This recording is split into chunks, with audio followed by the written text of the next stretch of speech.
Amen, ça c'est. And Amen. Ce n'est pas une chose aussi facile pour moi, easy things amen, for me. de rapporter cela. to say these things. Amen. Et j'ai essayé Try de me souvenir to exactement remember exactly de tout ce qui a transparu durant tout ce temps. everything that came through this Et time. je suis parvenu à une conclusion qui And I est pour came moi aussi, To the, amen, the le titre de mon closing, témoignage. the title of my testimony. Dieu vous le révèle God will reveal it to you après vous y avoir fait passer. after He sends you through. Lorsque Dieu est en train de faire quelque When chose God did dans votre vie, something in et your life, il s'arrange He à ce que take care votre conscience, that your conscience amen, soit gardée loin de cela. put away, be Pour put ne away pas que vous from puissiez this, mélanger and for vos not to réflexions, mix vos your thinking conclusions à l'intérieur. and your conclusion Parce que of s'il things. permet cela, vous allez donner plusieurs Allow this, interprétations you will have a et vous more risquez interpretation, d'appeler and Dieu you will call God le diable. the devil. Amen. Amen. Et d'appeler le diable Dieu And God, à cause de the vos devil, pensées. God, for sake of your Amen. thoughts. Béni soit le nom du Seigneur. Blessed be the name of Je the vais Lord. Amen. aller le plus rapidement. Je I vais will commencer go par the- vraiment dire merci Fifth, I will à just want to begin toute ma away famille with qui est thank ici you for all my l'église. family is here. Jésus a dit, mon père et ma mère, And ce Jesus sont said, ceux my qui father and my écoutent mother, la parole de Dieu et la mettent en pratique. the word of God in Amen. Et pour tous ceux qui me connaissent, those that know me, pour tous ceux qui me connaissent, those that know me, amen, ma famille vient toujours en troisième position. in third position. Ma famille n'est pas la première priorité pour moi. Family is not the Jamais. first. Never. C'est d'abord mes frères, It's my brother first. c'est-à-dire le Seigneur, et ensuite The Lord, vient ma and famille. after my family comes. C'est comme ça que je vis. And it's like that De that sorte I que live. quand j'ai une décision à Like prendre, that when I s'il y a un frère if et it's ma a brother famille, and my family, je ne réfléchis pas. I don't Mon have cœur to- ne balance pas. my heart will not shake. Je prends d'abord position pour mon frère. Et après, on regarde pour la famille. Après. Béni soit le nom du Seigneur. Je tiens à vous dire I shalom. want to tell you, shalom. Amen. Amen. Amen.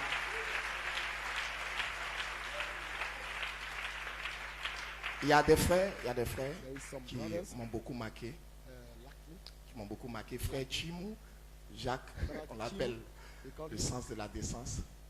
the decency. Ça ne peut jamais être oublié. Où que tu sois, Can never fail, or ce where- n'est pas wherever passé you are, is not- inaperçu. not, Que Dieu te bénisse là où tu es. God bless you. Frère Dakwa Hervé, Dakwa Hervé. ça ne peut pas être oublié. Cannot be- Amen. Ils savent de quoi il s'agit. They Ça ne know peut pas être about oublié. what Que Dieu les cannot bénisse be beaucoup. forget about it. God bless you. Amen. Et que dit What de, can he say? vous savez, dans le Seigneur, Dieu You vous know donne it's des the amis. Lord that God gave you. Dieu vous donne des God amis. give Amen. you Et j'ai un a ami, friend. I have a et friend. peut-être plus qu'un ami, He's more than Amen. a friend. c'est frère Alexis. His brother Alexis. Amen. Frère Alexis. Brother Alexis. Amen. Je n'aurai pas assez de mots pour qualifier ce qu'il représente pour moi. I will not have enough words to Je vais aller directement dans mon see what he témoignage. represents Il y for aura me des to go remerciements le long du directly chemin. into- in my testimony, Le mois de I have mai a a été un mois un peu très complexe month et of May très was difficile en very même temps difficult glorieux. and glorious also. Et c'était un mois dans lequel It's the month était where programmée une formation the au information niveau du was, service played en vue d'une about, promotion. in the service. Et Lord, lorsqu'on approchait cette formation, when we start of this formation, j'ai commencé à me sentir mal. Je ne sais pas comment appeler cela, mais ça semblait comme étant le palu ou quelque chose comme ça. Je chauffais à chaque fois, je n'avais pas l'appétit, ainsi de suite. C'était un peu pas, c'était pas facile. Il y a eu la convention de Sikensi où je devais être là. Beaucoup même ont pensé que j'y étais, mais c'est devenu très complexe. Je ne pouvais pas me déplacer, j'étais tout le temps à la maison. J'ai appelé le pasteur pour lui dire ok, j'aurais vraiment aimé être là-bas à Sikensi. Parce que comment il peut avoir un réveil quelque part et frère, le chien n'est pas là, c'est pas bon. Et là, je suis couché dans le lit très faible, je ne sais pas comment faire. J'appelle vraiment pour te le signifier. Peut-être que tu t'attendras à ce que je vienne, mais voici mon état. Mais continuons de prier, peut-être que jusqu'à ce que la convention finisse, je peux être là. Et c'était comme ça, on s'est laissé au téléphone. On a continué. Et le dimanche, je n'ai pas été à l'église, quand même que je suivais par connexion directe, mais je n'étais pas là. Et ça a commencé à s'empirer. Quand le temps de la formation est venu, c'était en demi-journée, donc c'était 4 jours de formation. Je devais être là le matin jusqu'à 13h et retourner au travail. Donc quand j'allais, c'était difficile. Je n'avais pas l'appétit. Matin, il fallait me bombarder de petits comprimés, ainsi de suite. Et puis aller m'asseoir. Je tiens jusqu'à midi. Quand il est midi, c'est fini. Je ne peux plus tenir. J'ai une collègue qui était véhiculée, qui était aussi à la formation. On était deux. Elle est de l'autre service. Donc, celle qui me déposait à la vie ou quelque part pour prendre le véhicule pour rentrer. Et j'ai dit, ok, je vais essayer de forcer à aller. Et je suis allé jusqu'au dernier jour. Et le dernier jour, ça a été vraiment difficile quand je suis rentré. Je ne me sentais pas bien. Et la température ne tombait pas. Peu importe les médicaments que je prenais, j'étais aux environs de 39, 40 par là. Et la soeur, elle a regardé et dit, bon, écoutez, descends. Nous allons aller à la clinique, on va voir un peu ce qu'il en est. Et puis, ils vont te fortifier un peu, nous allons revenir. Ça n'a pas été facile à la descente. Et là, elle m'a fait remonter. C'était pas facile. C'était difficile ce jour-là. Et déjà, je veux revenir ici un petit fait. Bon, c'est elle qui m'a raconté cela, la soeur de toute façon, parce que moi, je ne me souvenais pas exactement de ce qui s'est passé. J'étais à la maison. Et puis, un soir, pendant qu'on était dans la chambre, vraiment, j'étais brûlant. Je buvais beaucoup d'eau et j'exigeais que l'eau soit vraiment glacée. Donc, quand elle sort l'eau du frigo, qu'elle me donne, quand je finis de boire, le premier verre, je trouve que c'est déglacé. Oh, ça vient du frigo. Parce que mon intérieur, vraiment, c'était comme un volcan. Donc, quand elle me sert, elle va remettre la bouteille. Elle vient avec une autre bouteille. C'est comme s'il fallait que je mange de la glace. C'était vraiment difficile ce soir-là. Et après m'avoir donné de l'eau, j'étais trop brûlant dans le lit. Et puis, je me suis assoupi. Et m'étant assoupi, je me suis réveillé tout d'un coup, selon elle, toujours. Et je me suis assis sur le lit. Donc, elle me surveillait, elle m'a regardé, elle m'a demandé qu'est-ce qu'il y a. Je dis rien du tout. Bon, de l'homme qui était brûlant à l'homme qui est assis, il n'y a rien du tout. Bon, elle n'a pas voulu dormir, et elle m'a regardé. Et je me suis levé ce soir-là. Et je suis allé dans la chambre des enfants. Et j'ai commencé à regarder les enfants. Donc, elle est sortie, elle ne me voyait pas. Donc, elle est venue me voir. Elle voyait que je regardais les enfants couchés, en train de dormir. Et elle m'a demandé qu'est-ce qu'il y a. Je lui ai dit, il n'y a rien. Et je lui ai dit de m'accompagner. Elle m'a pris par la main. Et on a commencé à marcher le long du salon. Et quand on est arrivé au salon, et dans le milieu du salon, il y avait comme une troupe de gens arrêtés là. Et je les ai regardés. Et j'étais très heureux. Je pensais que je les rejoindrais. Mais ils ne voulaient pas. Ils me disaient de retourner. Donc, j'ai commencé à contourner le milieu du salon pour ceux qui connaissent la maison. Et je suis allé vers la fenêtre, j'ai fait le tour. Et puis, je suis venu à la cuisine. J'ai regardé la cuisine. Et puis, je lui ai dit, allons à la maison. Quand on est allé, elle n'a pas dormi ce soir-là parce qu'elle se disait que c'était la fin. Et c'est le lendemain qu'elle a voulu qu'on puisse se retrouver à l'hôpital. Le soir, quand on est descendu, je suis remonté tout affaibli. C'était vraiment difficile. Et je n'ai plus suivi qu'est-ce qui s'est passé. Elle a dû appeler le pasteur pour lui expliquer la situation. Je veux revenir sur un peu sa conversation. Elle a appelé le pasteur, lui a dit, bon pasteur, le frère se sent très mal. Et là, je vous appelle pour vous informer qu'on l'envoie en clinique. Le pasteur lui a dit, ok, pas de souci. Selon ce qu'elle m'a raconté. Pas de souci. Comme vous voulez partir à la clinique, il n'y a pas de souci. Vous pouvez l'emmener à la clinique. Et c'est comme si le puzzle n'était pas au complet dans sa tête. Et là, elle est revenue, elle a rappelé le pasteur, du pasteur, non, attention. En fait, ce n'était pas pour la clinique que je t'ai appelé. Je t'ai appelé simplement parce que moi, je crois à la parole de Dieu. Je crois que Dieu peut le guérir.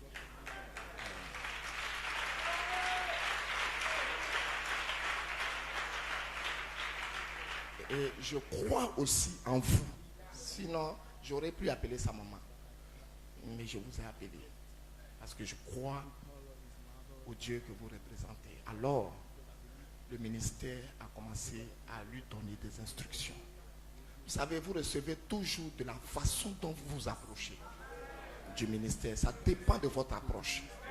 Voyez, vous pouvez avoir une situation quelconque. Si vous venez dans le but, peut-être qu'on puisse vous donner un peu d'argent pour aller à l'hôpital, ainsi de suite. Vous ne recevrez que ce à quoi vous vous attendez. Mais si vous venez avec toute la foi, alors la foi répondra. Amen. Et le pasteur lui a dit, sœur, la situation du frère est un peu difficile. Mais écoute très bien, ça sont les instructions. J'en parle parce que ça peut aider quelqu'un.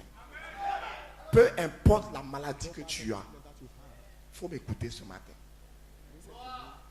Il lui a dit, la suite de la situation va dépendre de ta position. Parce que là où il est affaibli. C'est toi qui le soutiens. Reste du côté de la parole. Peu importe ce qu'ils vont te donner comme diagnostic. N'écoute pas. Reste avec la parole.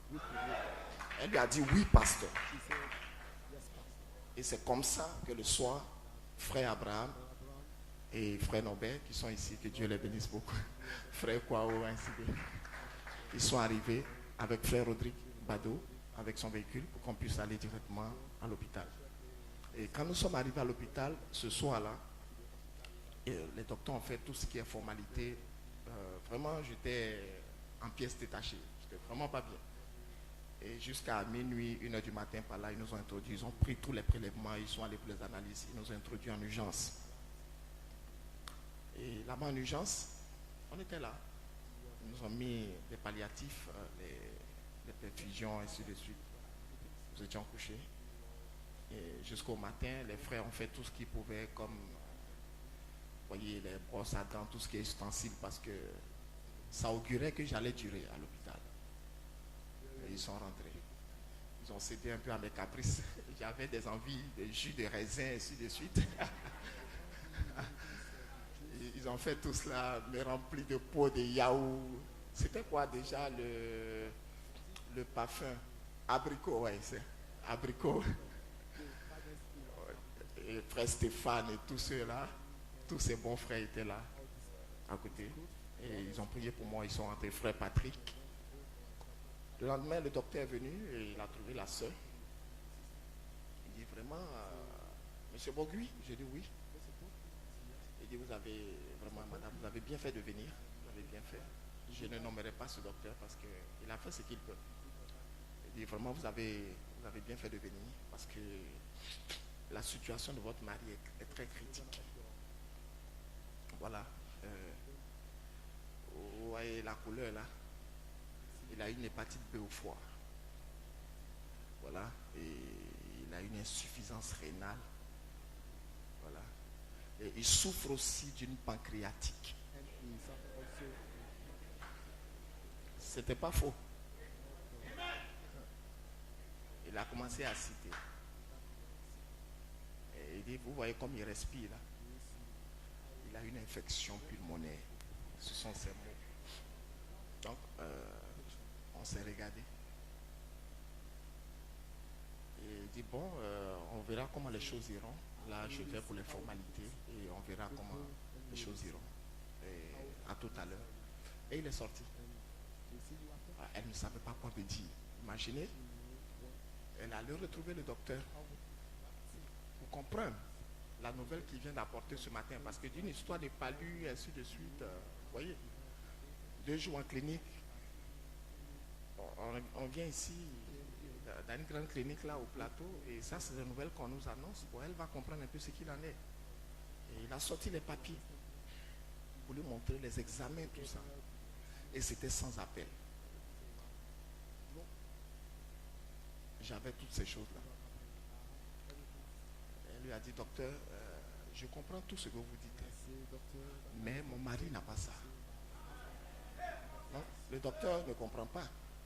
Pour une situation critique comme ça, c'est mieux de ne pas plaisanter, quoi. Voilà. Madame, de quoi vous parlez? Voici, il a sorti les papiers, il dit voilà. Il dit de ma carrière de médecine. Alors, ce sont ces mots, je ne sais pas si je les rapporte exactement, mais les médecins comprendront. Il dit le taux d'infection du pancréas, généralement tourne autour de 0,05, quelque chose comme ça, ils ont des chiffres. Il dit de sa carrière, il a vu au moins 5, mais tous sont morts. Voilà. Il n'y a pas quelqu'un qui souffre des pancréas que vous allez voir qui se promène. Ils sont tous morts. Parce que ce n'est pas un muscle qu'on peut coudre ainsi de suite, non. C'est le pancréas. Donc, mais pour votre mari, il parlait de quelque chose 0,700, un truc 700 ou quelque chose comme ça. Donc, vraiment c'est terrible. Le tableau de votre mari est sombre, madame. Elle dit, oui docteur, je ne dis pas que ce que vous dites est faux. Ce n'est pas ce que je dis. Mais je dis qu'il n'a pas cela. Pourquoi? Parce qu'il y a un être suprême qui vous a créé et qui m'a créé. Et il dit, dans une telle situation, de ne pas vous croire vous, de le croire lui.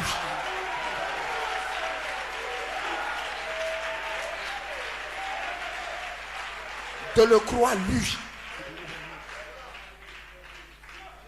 Et lui, il dit, par ses meurtrissures, mon mari est guéri. Donc, ce que vous racontez là, c'est vrai.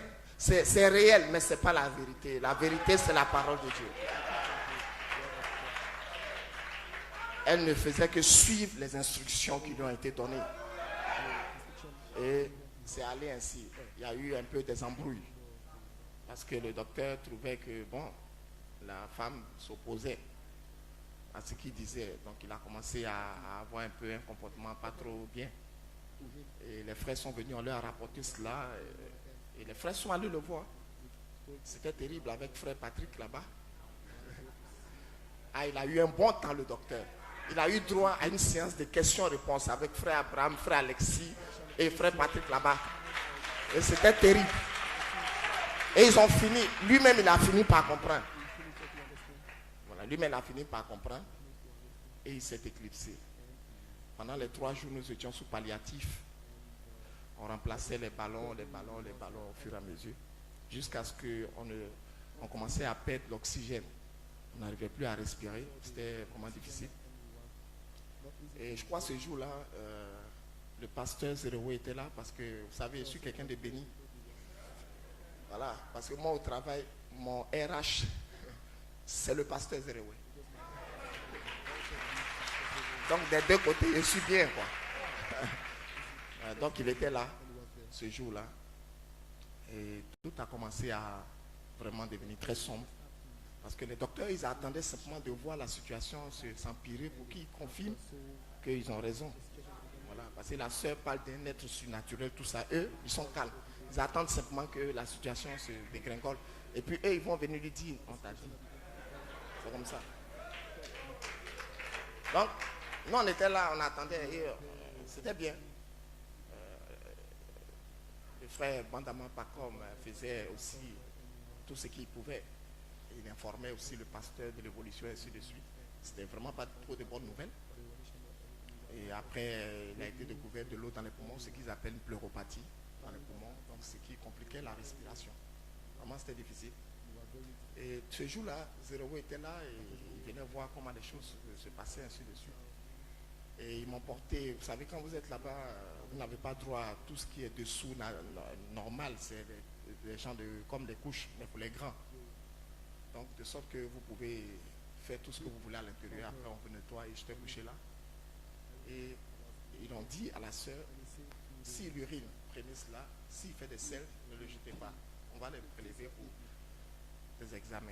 Et j'ai eu envie d'aller à la selle. Et je leur ai dit, non, il peut faire cela. Ce jour-là, Zéréo était là, le pasteur. Et lorsque j'ai poussé, c'était vraiment le sang frais. C'était le sang frais qui sortait. Et j'ai regardé les traits du frère, c'était difficile. Il restait un peu... La première fois, je l'ai vu avoir presque les larmes aux yeux. Et ce jour-là, il a prié avec instance avant de partir. Et il m'a dit, Dieu te sortira de là. C'est pas fini. Et il est parti. Donc, ils ont appelé les docteurs, sont venus. Quand ils sont rentrés, ils ont regardé et dit, voilà, on vous avait dit. Voyez. Donc, on ne peut rien faire.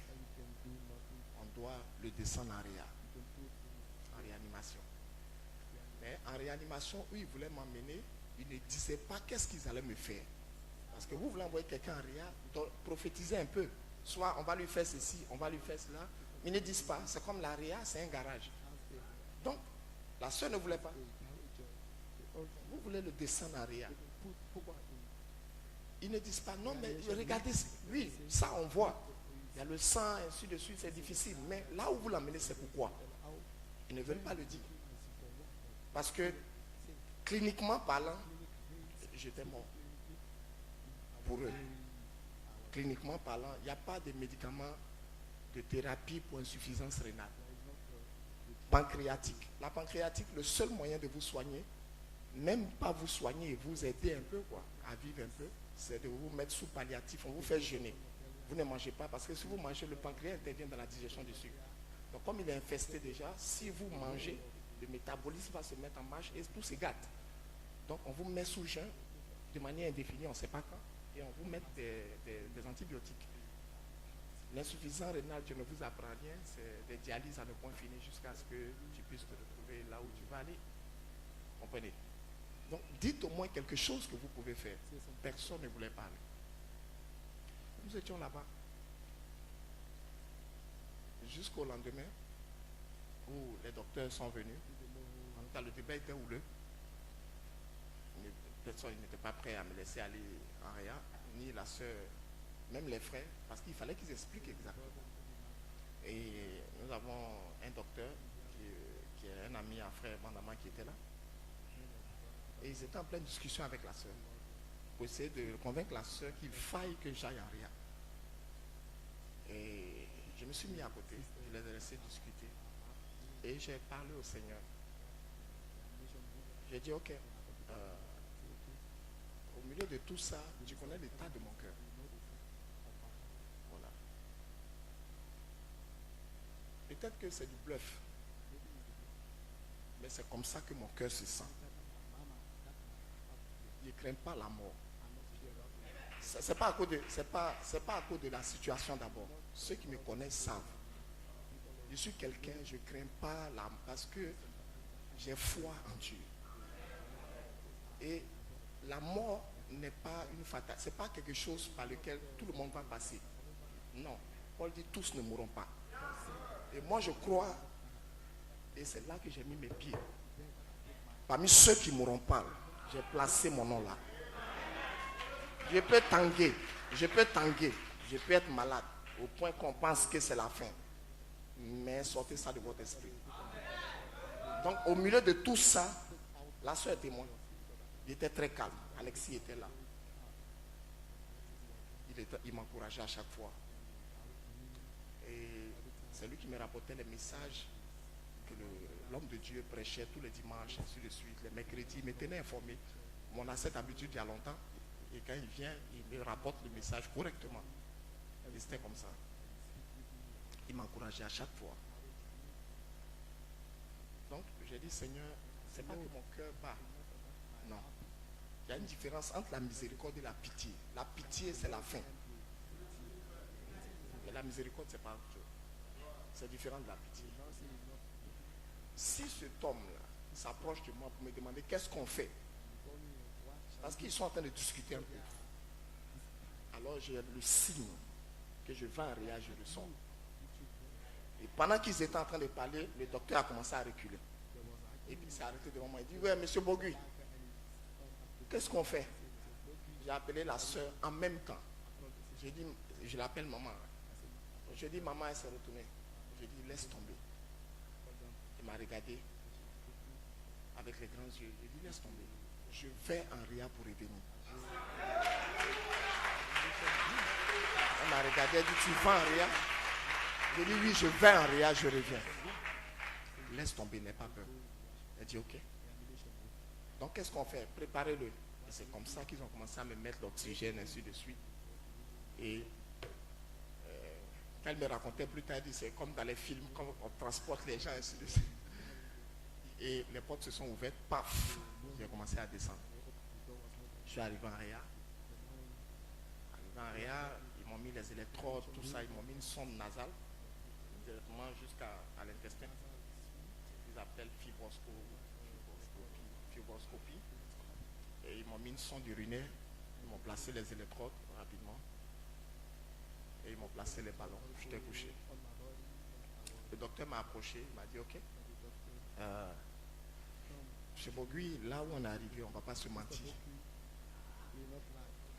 Il dit, vous êtes 50% morts. Voilà. Les autres 50% là, nous, on va faire ce qu'on peut. Mais le reste, c'est entre les mains du Seigneur. Mais sinon, vous êtes 50%. C'est fini.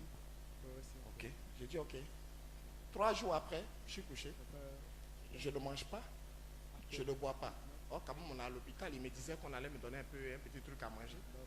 Rien du tout. Donc, j'appelle le docteur pour lui dire, je ne peux pas avoir un petit thé. Il dit non. Il dit ok. Bon, je lui demande, c'est quoi la suite? Il dit, il n'y a pas de suite. Après 3 jours, il dit, on t'observe. Là, j'ai commencé à avoir faim. Et c'est là qu'il m'explique que non, avec ce que tu as là au niveau du pancréas, on ne peut pas te donner ni à manger ni à boire. Tu es obligé de te contenter des ballons. Avec les problèmes de respiration, tout ça, j'ai commencé à sécher, à maigrir. Et j'ai fait près de 9 jours sans manger ni boire. 9 jours sans manger ni boire. C'était simplement les ballons qui s'échangeaient jour et nuit. Quelques-uns ont essayé de venir à Réa. Ils peuvent voir un peu, se faire une idée de ce que c'était. Quand même que j'avais la force de les saluer, ainsi de suite, mais ce n'était pas facile. Et je suis resté là tout ce temps. Et les frères, vous n'avez pas abandonné aussi. Et le frère me rapportait les réunions de prière, ainsi de suite. Et l'un des messages qu'il m'a rapporté, qui m'a beaucoup touché, c'était le message du 30 juin. Voilà, qui parlait de la charité, la pierre de fer d'amour. Et il m'a rapporté cela fidèlement, comment est-ce qu'on devait grandir dans notre endroit d'épreuve, ainsi de suite. Et il m'a rapporté surtout la fin, où l'homme de Dieu avait prophétisé. Et quand il m'a rapporté cela, je lui ai demandé, il a vraiment dit ça? Il dit oui, il a dit. Pour moi, c'était réglé. J'étais couché à l'hôpital et dans la nuit, parce que des rumeurs, bon, ils appellent cela des rumeurs, à mon niveau c'était comme des rumeurs, puisque moi on ne me disait pas. Il y avait 2 qui étaient autorisés à recevoir les informations, c'était frère Alexis et la sœur. Donc à eux, ils leur parlaient, moi ils ne me disaient pas forcément tout, parce qu'ils se disaient que mentalement ça pouvait me... Donc j'avais entendu une fois il m'avait approché pour dire, bon, au niveau de ton intestin là, on va essayer d'isoler l'intestin et puis te faire manger par sonde. Je lui ai dit non, catégoriquement, je dis, laisse-moi tel que je suis. De toute façon, je suis rentré, c'est comme ça, ne me touchez pas. Donc, je les soupçonnais de vouloir peut-être me prendre rapidement et m'opérer. Dans la nuit, pendant que j'étais couché, c'est comme si on avait allumé des projecteurs sur moi. Je me suis souvenu, parce que je dormais, j'étais tellement affaibli que le sommeil était difficile. Donc je ne dormais presque pas. Il y avait 2 collègues en Réa, un homme qui avait une tumeur maligne au cerveau, il était aussi inconscient. Cliniquement aussi, il était mort, mais les gens cherchaient maintenant comment annoncer à ses parents, ils ne savaient pas. Donc il était très connu des services chirurgicaux abidjan ici. Donc il était là. Et il y avait une autre aussi petite fille. Bon, elle est morte avant que je sorte. Donc il restait que moi et mon collègue d'Aria. Donc, je me suis réveillé, j'ai vu la lumière. J'ai dit, ces gens-là veulent m'opérer en fait. Donc, j'ai commencé à chercher la source de la lumière. Donc, je regarde, je vois qu'il n'y a pas d'ampoule, mais mon corps est vraiment éclairé d'une manière inhabituelle. Donc, je me dis peut-être que c'est les appareils qui sont derrière, qui me donnent les constantes là, qui jettent la lumière. Donc, je me suis retourné pour voir, c'est des petits numéros, bon, c'est pas trop fort au point d'éclairer un corps. Donc je cherchais la source, je ne voyais pas. Vous voyez? Ok. Donc, je n'arrivais pas à comprendre pourquoi est-ce que, bon, peut-être que ça, c'est... Je dis, bon, comme je ne comprends pas, il faut que je me repose. Donc j'ai essayé de fermer les yeux, dormir quand même. Le matin, la soeur est venue, ainsi de suite. C'était midi et le soir, quand on pouvait me voir. Et le soir, quand elle est venue, elle a commencé à me regarder d'une drôle de manière. Donc, bon, je me disais aussi dans mon cœur, pourquoi elle me regarde comme ça? Donc, elle m'approchait, elle me regarde. commence à m'appuyer la peau. Je lui ai dit, mais qu'est-ce que tu... Non, mais regarde ton corps. Puis elle me tire la peau. Donc, elle a poussé le drap et elle a vu ma poitrine. Mais pourquoi tu es comme ça? Je lui ai dit, c'est comment? Donc, ma chair, elle dit, tu es comme un bébé. Donc, je me regardais. Je voyais qu'effectivement, ma peau était devenue comme la peau d'un bébé. Donc, elle me tirait. Et elle m'a dit ceci. Elle dit, je sais que Dieu est au contrôle.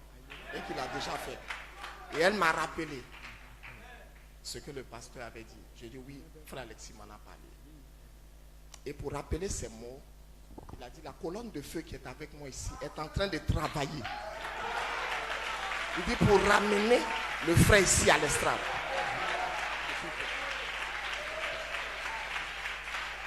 Ça, c'est un oint de Dieu qui a parlé. Et si vous suivez le début de la bande, il disait ceci. Il dit, moi, frère Paul, j'ai vu le cancer exploser. J'ai vu les tumeurs exploser. C'est moi qui aujourd'hui, je vais prier et puis il n'aura rien. Voyez. Mais ne faites pas d'erreur à ce sujet. Dieu m'a montré cela. Qu'après le trou noir, ça sera la lumière. Mon temps d'épreuve est terminé. C'est fini. Et c'est à la fin de cette prédication que l'homme de Dieu prophétise. La même colonne de feu qui est avec moi est en train de travailler là où frère Méchi est couché. Et vous le verrez ici. Et il vous dira de sa propre bouche comment est-ce qu'il a été entre la vie et la mort. Et Dieu l'a ramené. Béni soit le nom du Seigneur. Et la soeur a dit cela. Les docteurs sont venus voir la soeur. Ils lui ont dit, l'homme que vous voyez couché là, il a besoin de plaquettes. S'il n'a pas de plaquettes dans les heures qui suivent, c'est un homme mort. C'est un homme mort. S'il n'a pas de plaquettes. La soeur a fait tout ce qu'elle pouvait faire pour avoir les plaquettes. C'est le lendemain soir qu'elle a eu les plaquettes. Et lorsqu'elle est venue voir le docteur pour dire, vous pouvez avoir les plaquettes, il a regardé la soeur. Il dit, je ne comprends pas. Je regarde les examens, mais le corps de votre mari a créé les plaquettes seul.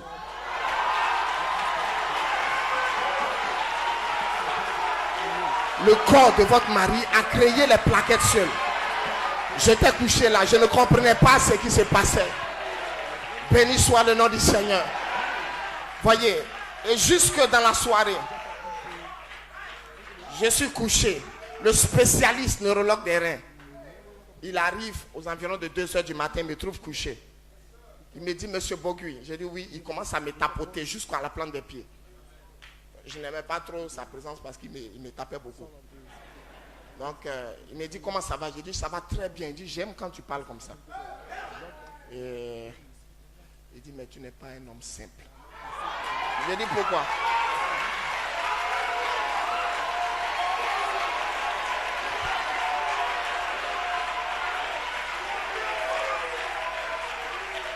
Je lui dis pourquoi.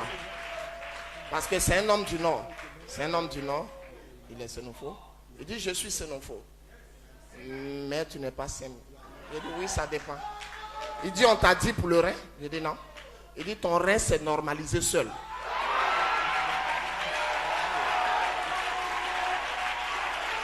Il a fait son rapport ce jour-là. Jusqu'à 5 heures du matin. Et il est rentré. Le lendemain, la soeur arrive. On lui annonce. On dit, l'hépatite B au foie de votre mari a disparu. Elle était toute joyeuse. Pourquoi? Parce qu'un fils placé en position d'autorité a sorti la parole. Et quand la parole sort, tout ce que Dieu demande, c'est que vous passez une foi ferme dans ce que l'homme de Dieu a dit. Ça dépend de votre approche. Ils m'ont pris dans la chaise roulante. Ils ne m'ont pas dit. Ils m'ont amené directement pour le scanner. Et quand je suis arrivé chez le médecin, ils m'ont mis sur l'appareil. Les machines se sont rassemblées. Et les machines ont photographié mon torse. Et quand ça a photographié mon torse, l'image est sortie au mur. Sur leur écran. Donc quand il a vu cela, dans le thème, le jargon de la rue là, le docteur, il a dit zo comme dans carton. Quand il a dit ça, je me suis dit peut-être que c'est parce que l'opération de la photographie a bien réussi. J'ai dit, ah ouais, c'est bien, ça a bien réussi. Il dit, non, c'est pas ça. Il dit, regarde ton poumon. Je regarde le poumon. Il dit, moi, je ne connais pas trop l'interprétation. Il dit, on t'a pas dit pourquoi tu... Il dit, non. Il dit, tu avais l'eau dans les poumons. Mais il dit, regarde, tout a disparu.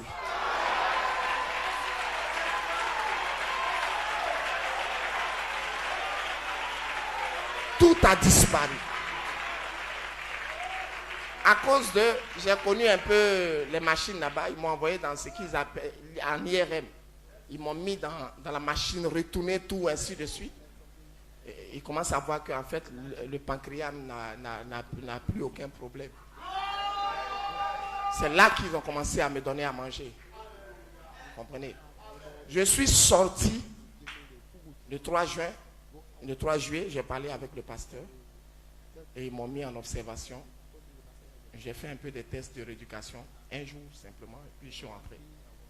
Je suis sorti de l'hôpital sans ampoule buvable. Rien du tout.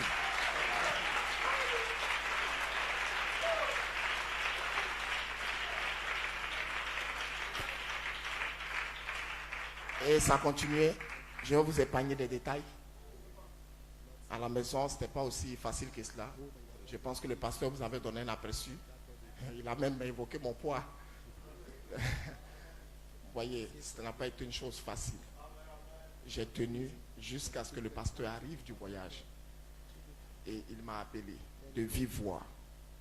Et quand il a écouté ma voix, il dit c'est bon. Il dit j'ai retrouvé mon frère. Et depuis ce temps, Dieu a continué jusqu'à ce qu'aujourd'hui, je sois capable encore de venir danser, de venir louer le Seigneur. Est-ce que vous le croyez? Si tu es malade ce matin, peu importe le nom de la maladie, peu importe la situation, si tu peux faire confiance et savoir que ce n'est pas un homme, que c'est Jésus-Christ, utilisant le voile d'un mortel, tu ne sortiras pas la même personne. La médecine est une bonne chose, mais ce n'est pas la vérité. La vérité, c'est la parole de Dieu. Alléluia! Alléluia! Donnez-lui un cri de louange. Je crois que vous êtes prêts à écouter la parole de Dieu maintenant. Est-ce que vous êtes prêts ce matin? Est-ce que vous êtes prêts à recevoir l'homme de Dieu? Oui.